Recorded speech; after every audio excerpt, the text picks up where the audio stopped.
from Steeltown. He wants to know, what's the best red zone defense? Good question. He's been using the 4-4. Yep. That's what I like to use, but I mean, do you do anything different? Is there anything specific you're looking for in the red zone? Yeah. What makes a good I got a red zone.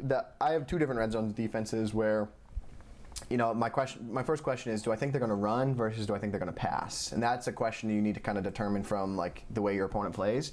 But I'll kind of package this question together, and I'll just give you what I think is probably the best bang for your buck formation for run defense and pass defense in the red zone. I want to go to 3-3-5 wide. Yeah? You stay in this? 3-3-5 wide, and I play the Sam Will blitz. Yep. I leave it the way it is. I also got a great red zone play I'm going to share with you here.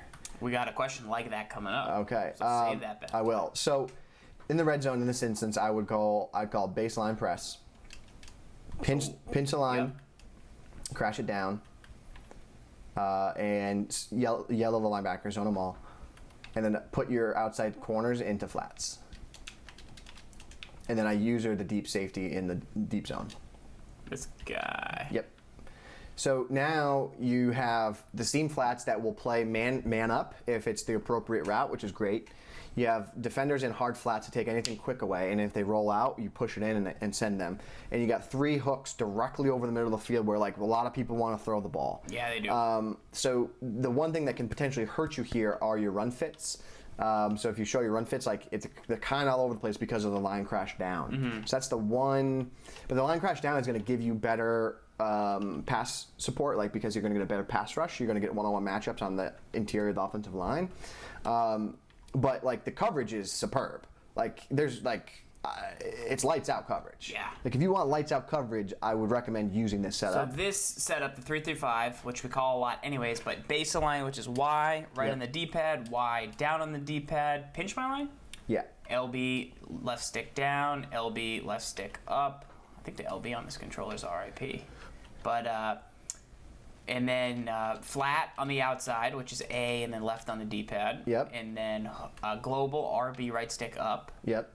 And then user ward. Yeah, the other thing I would say too is like bring the other safety, like get them in the box, like get them involved, get them a little more involved. Yeah, like you want defenders like involved. You don't want them to like think that it looks open because Yeah. people will just run. They'll run the ball, because yeah. it makes it look like it's open. Yeah, so that's the general idea of the defense. And like I said, like you could have like let's just look at the coverage, like, and then that happens a ton. What you just saw there, like I'm just going back in instant replay, and we'll show you the coverage. Like you have the immediate flat covered, which I really like because that's an area people want to go. But look at the middle of the field.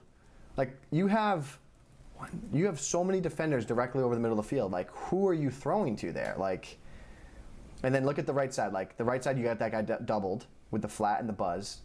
The left side, there's no one over there. You have 17, but there's 3 defenders in the immediate area. Like look at the middle of the field right there. That's the tender area. How do we want to attack in the red zone? We want to throw those posts. In that spot of the field. That does a great job of giving you the best chance to stop those because you put 4 dudes directly in the middle of the field. And then they scramble out, and then even if they scramble, like look at your defenders. You still have a nice little shell. Like you might be able to make something happen there, but you know, I like that a lot. If I think they're going to run, I would go more, I'd call cover 4 version just because you have your deep safeties and run support. Yeah. I think the 4-4 gives you a little bit, like if you really think they're going to run it, I think the 4-4 gives you a little bit better bang for your buck. Obviously, we have the defense underneath this Twitch channel that gives you the goal line, the quarterback sneak setup. So, you know, that's good to have. What I do is if I go to cover 2, I hit Y and then the right stick down.